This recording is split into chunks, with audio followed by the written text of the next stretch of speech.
మా ఇంటికైతే రోజు ఒక 10 మంది చుట్టాలు అయితే వస్తారు. వాటికి నేను ఏ భోజనం వండి పెట్టను. ఇంట్లో ఉన్న గింజలే తినేసి వెళ్తాయి. అండ్ చెట్టుకున్న పూల్లోని రసం అయితే తాగేసి వెళ్తాయి.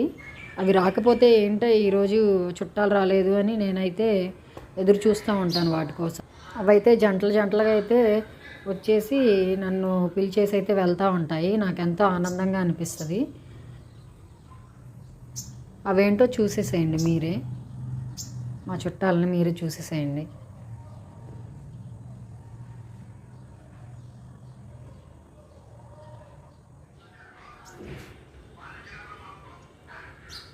ఇక్కడ భోజనం ఉందని ఇంకా అవైతే ఇంక వాటి స్నేహితులను కూడా తీసుకొద్దామని పిలుస్తూ ఉంటాయి.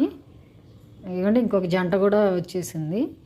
అలా ప్రతిరోజు వచ్చేసి ఏం ఆహారం ఉందా అని ఏం చేశారా అని చూసుకొని తినేసి అయితే ఏమన్నా ఉంటే తినేసి అయితే వెళ్ళిపోతారు.